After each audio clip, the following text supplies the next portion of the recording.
Assalamualaikum warahmatullahi wabarakatuh. Perkenalkan, saya Tio Haji Saputra, NIM 41121-2012. Di sini saya akan memaparkan metodologi penelitian saya, yaitu optimalisasi pengelolaan aset PT Putra Rumah Sestari melalui sistem manajemen aset berbasis web.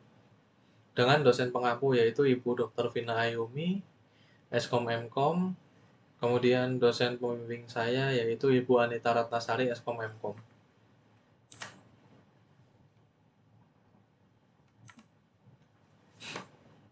Berikut adalah latar belakang masalahnya.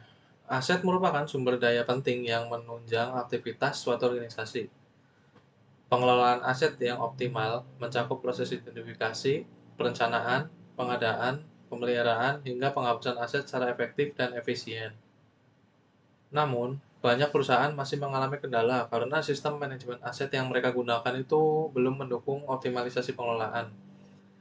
Salah satu contohnya yaitu pencatatan menggunakan Microsoft Excel yang rentan terhadap kesalahan pencatatan, tidak terintegrasi, dan menyulitkan dalam pelacakan riwayat serta status aset. Nah, di PT Putra Rumah Sestari ini, pencatatan asetnya itu masih dilakukan secara manual dan mengakibatkan duplikasi data, kesalahan input, serta kesulitan dalam pemantauan dan pelaporan asetnya. Oleh karena itu, diperlukan solusi berupa sistem manajemen aset berbasis web yang mampu mengoptimalkan pengelolaan aset secara terstruktur. Selanjutnya ada penelitian terkait dan unsur keterbaruan. Beberapa studi sebelumnya menunjukkan bahwa pencatatan aset secara manual masih menjadi tantangan besar dalam berbagai organisasi. Contohnya di sini yaitu di PT Utama Karya, itu masih mengalami kesalahan penamaan dan pengkodaan aset karena sistemnya manual. Dan yang kedua ada di perusahaan Y, yang sistem manajemen asetnya masih sederhana dan tidak menyimpan riwayat perpindahan aset. Jadi, sistem yang tidak terintegrasi ini menyebabkan kurangnya akurasi dan efisiensi dalam pengelolaan aset. Penelitian ini memiliki unsur keterbaruan, yaitu mengoptimalkan pengelolaan aset melalui sistem manajemen aset berbasis web yang dilengkapi fitur pencatatan peminjaman, manajemen perawatan atau maintenance, serta penerapan metode penyusutan aset. Nah, ketiga fitur ini belum banyak diimplementasikan.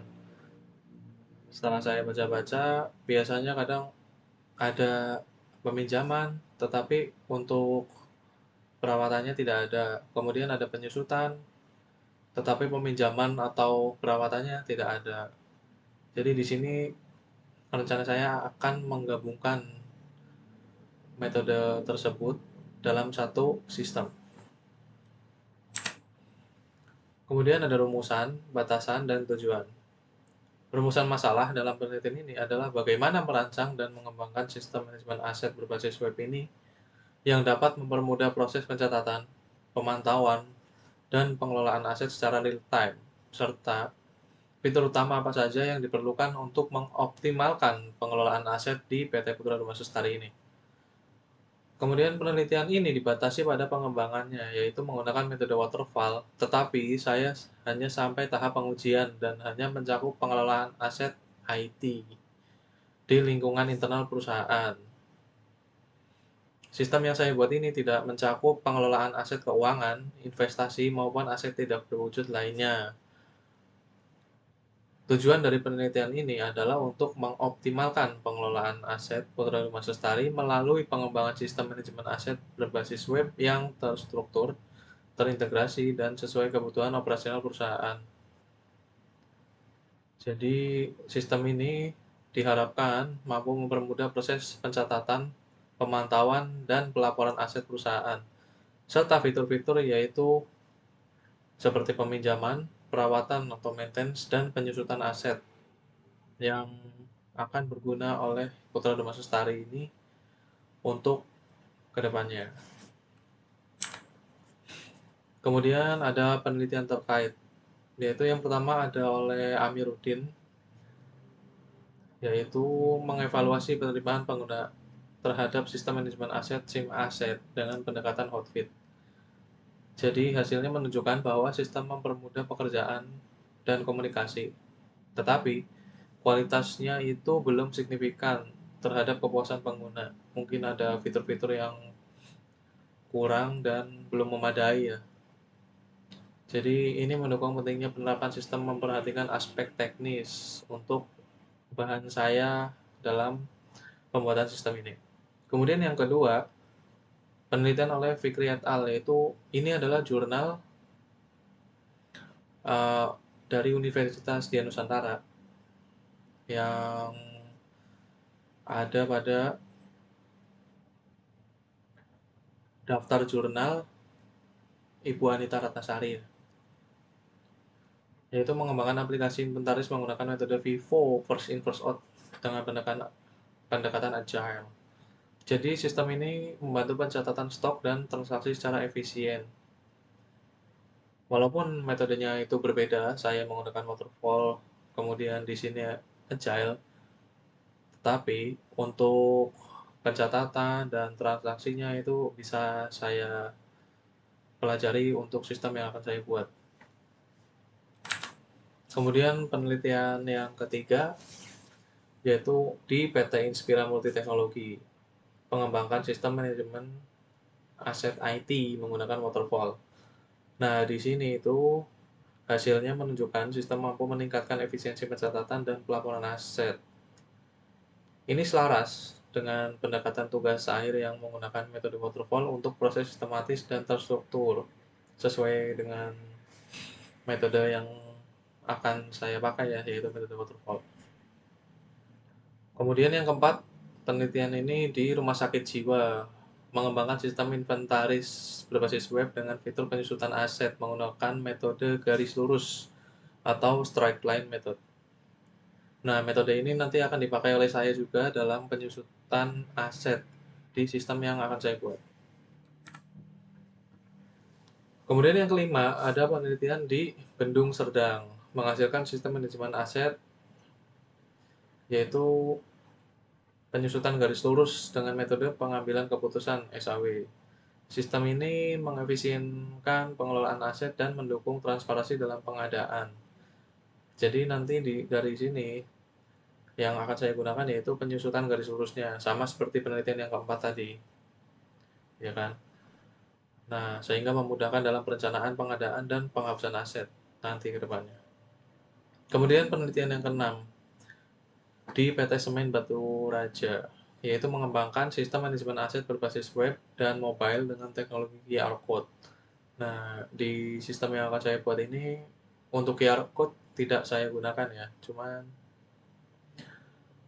untuk pelacakan asetnya dan pencatatan yang dikembangkan ini akan saya pelajari untuk bahan dalam sistem yang nanti saya buat.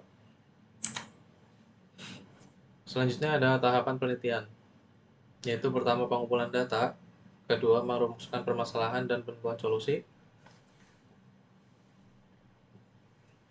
yang ketiga ada implementasi, yaitu pembuatan sistem, selanjutnya ada pengujian, dan yang terakhir ada kesimpulan dan saran.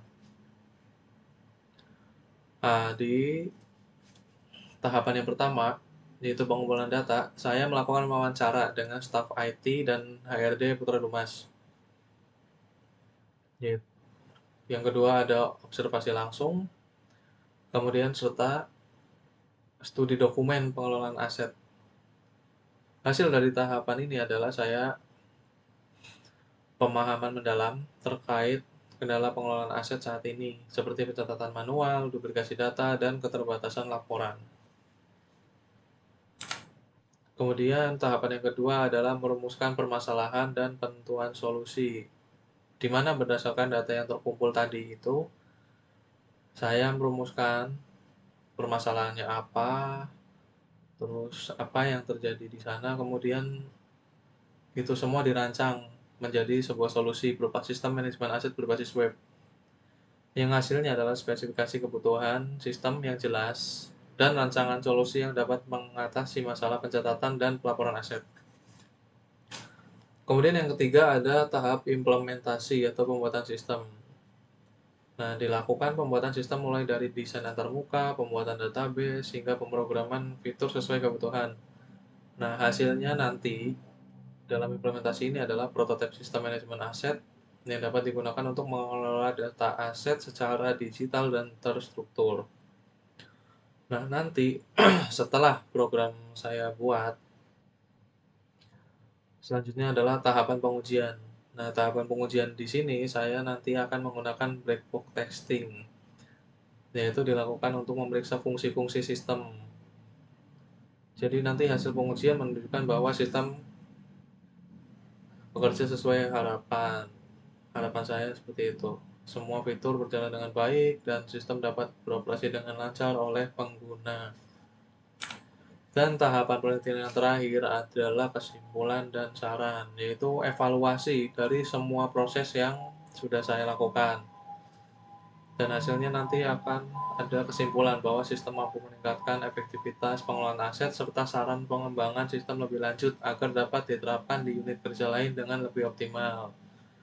Nah, itu merupakan harapan saya untuk nanti ya, setelah selesai sistem dibuat dan diimplement. Semoga dapat diimplementasikan di perusahaan Putra Dumas Lestari. Kemudian daftar pustaka saya ambil dari Amiruddin et al. Yang tadi di tahun 2021. Kemudian Fikri, Dava Cayoga, dan Ibu Anita Ratnasari di sini di tahun 2020. Selanjutnya ada Widya Stuti, Sitorus, Alpandi, dan Irfandi. Nah, selanjutnya kita ke rencana tugas akhir. Jenis tugas akhir yang akan saya buat yaitu HKI, hak kekayaan intelektual. Alasannya kenapa? Sistem manajemen aset yang dikembangkan memiliki orisinalitas fitur spek seperti pencatatan penyusutan aset dengan metode garis lurus dan akan diimplementasikan pada perusahaan nyata sehingga layak untuk didaftarkan sebagai karya intelektual. Kemudian target penyelesaian itu saya di November 2025.